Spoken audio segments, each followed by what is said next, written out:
कहा जाता है कि सप्ताह के 7 दिन किसी न किसी देवी देवताओं को पूर्णतः समर्पित होते हैं। लेकिन यदि बात की जाए प्रभु श्री हनुमान जी की, तो मंगलवार का एक ऐसा दिवस है जो कि पूर्णतः श्री हनुमान जी को समर्पित माना जाता है। तो इसीलिए आज के क्रमांक में हम आपको बताएंगे मंगलवार की विशेष महिमा और कैसे मंगलवार के दिवस आप श्री महाराज जी का अद्भुत आशीर्वाद प्राप्त कर सकते हैं। तो इसीलिए क्रमांक के साथ में बने रहिएगा। आज का ये क्रमांक जहां जहां तक भी जिन जिन अनन्य दर्शकों तक पहुंच रहा है, उन सभी के लिए मैं प्रार्थना करना चाहूंगा कि श्री हनुमान जी और महाराज जी के आशीर्वाद अनुसार सभी का समय मंगलमय हो।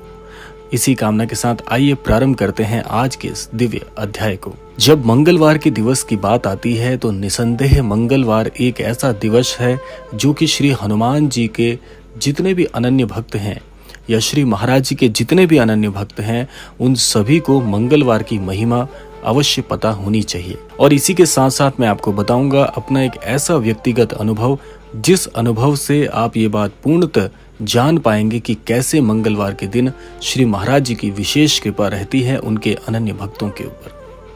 आइए जान लेते हैं सबसे पहले कि क्या है वह व्यक्तिगत अनुभव जो आपकी सहायता कर सकता है। देखिए, महाराज जी के बहुत से ऐसे अनन्य दर्शक हैं जो ये प्रश्न पूछते हैं कि किस दिन श्री महाराज जी को पूर्णतः समर्पित माना जाना चाहिए। और इसमें मैं आप सभी के लिए अपना एक व्यक्तिगत अनुभव साझा कर देता हूँ। ऐसा मेरे साथ कई बार हुआ है कि जैसे मैंने आपको कई बार क्रमांकों के माध्यम से बताया है कि महाराज जी अपनी अनुभूति का आभास आप सभी को करा देते हैं, और कई बार महाराज जी अपनी अनुभूति स्वप्न के माध्यम से भी कराते हैं। तो ऐसा मेरा व्यक्तिगत अनुभव है कि जब जब भी श्री महाराज जी ने मुझे स्वप्न में दर्शन दिए हैं, मुख्यतः ऐसा दिवस मंगलवार ही पाया गया है।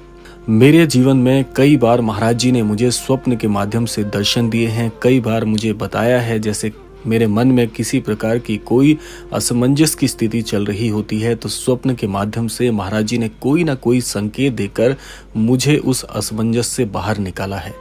तो ऐसा जब जब मेरे साथ हुआ है, जिस दिन महाराज जी ने या जिस स्वप्न में महाराज जी ने मुझे दर्शन दिए हैं, वो स्वप्न ज्यादातर मंगलवार के दिवस ही होता है। तो इसीलिए आप सभी को मैं कहना चाहूंगा कि महाराज जी से यदि आपकी बहुत आस्था है, महाराज जी में यदि आप बहुत श्रद्धा करते हैं, तो मंगलवार के दिवस आपको कुछ न कुछ विशेष अवश्य मानना चाहिए। ये विशेष क्या होगा? यहाँ पर विशेष का आशय यह नहीं है कि आप किसी भी प्रकार से कोई विशेष पूजा विधि विधान करें, क्योंकि महाराज जी हमेशा एक ही बात कहते हैं कि भक्ति केवल सरल हृदय और सहजता से की जाती है। भक्ति का दिखावा नहीं करना है, यहाँ पर भक्ति को केवल सहज भाव से अनुभव करना है और अपनी हृदय की हर एक बात बड़ी सहजता से महाराज जी तक पहुंचानी है। तो इसीलिए मंगलवार के दिवस में आप एक प्रयोग यह कर सकते हैं कि अगर आप श्री हनुमान चालीसा का पाठ करते हैं, और श्री हनुमान चालीसा का पाठ यदि प्रतिदिन करते हैं, तो ये बहुत अच्छी बात है। क्योंकि मैं सबसे पहले आप सभी को यही कहना चाहूंगा कि श्री हनुमान चालीसा के पाठ को अपने जीवन का सबसे बड़ा मूल मंत्र बना लीजिए। और ऐसा श्री हनुमान चालीसा में भी वर्णित है कि जो यह पढ़े हनुमान चालीसा होवे सिद्धि साकी गौरीसा, अर्थात जो भी श्री हनुमान चालीसा का पाठ करेगा, गौरी शंकर जी इसके पूर्णतः साक्षी हैं कि उसके जीवन में कल्याण होना तो निश्चित ही है। तो इसलिए यदि जो भी साधक प्रतिदिन श्री हनुमान चालीसा का पाठ कर सकते हैं तो बहुत ही अच्छी बात है। लेकिन जिस प्रकार से आज की हमारी दिनचर्या है, जिस प्रकार से आज के इस आधुनिक युग में हम अपना जीवन यापन कर रहे हैं, यहाँ पर थोड़ा समय निकालना मुश्किल हो जाता है। तो ऐसे साधकों के लिए जो किसी कार्य क्षेत्र से जुड़े हुए हैं, उन सभी को मैं कहना चाहूँगा कि केवल मंगलवार के दिवस भी यदि थोड़ा समय निकाल के श्री हनुमान चालीसा का पाठ यदि आप कर लेते हैं सहृदय, यानी कि हृदय की गहराई से, हृदय की पूर्णतः भावनाओं से, तो आप श्री महाराज जी को और भी ज्यादा प्रसन्न कर सकते हैं। क्योंकि एक बार की बात है, मैं एक कथांक आप सभी के साथ साझा कर लूंगा कि एक बार श्री कैंची धाम में महाराज जी के एक बहुत ही अनन्य भक्त गए महाराज जी से मिलने, अपने हृदय की कुछ व्यथा लेकर, जो कि महाराज जी पहले से ही जानते थे। और आप सभी जानते हैं कि श्री कैंची धाम में तो अनन्य भक्तों का मेला सा लगा रहता है, जन सैलाब बहुत उमड़ता है। तो इसीलिए जब ये अनन्य भक्त महाराज जी के श्री कैंची धाम पहुंचते हैं तो वहां देखते हैं कि बहुत भीड़ थी। महाराज जी अपने अनन्य भक्तों के साथ वार्तालाप कर रहे थे, सभी की समस्याओं के विषय में उन सभी को आशीर्वाद देकर कृतार्थ कर रहे थे, तो ये अपनी बारी की प्रतीक्षा में वहां बैठ जाते हैं। लेकिन महाराज जी तो महाराज जी हैं, हर एक अनन्य भक्त के हृदय की बात पहले ही समझ लेते हैं। तो महाराज जी ने इशारा करके इन्हें अपने पास बिठा लिया और एकाएक बोल उठे कि जो भी कहना है जाकर श्री हनुमान जी से कह दो, तुम्हारा काम बन जाएगा। तो इसीलिए जब महाराज जी के ऐसे वाक्य सुनते हैं और इनके हृदय में जब महाराज जी की भावनात्मक तरीके से वाणी पड़ती है, तो जैसे इनका हृदय बहुत ही व्याकुल हो जाता है और महाराज जी के चरणों में दंडवत प्रणाम करके ये रोने लगते हैं।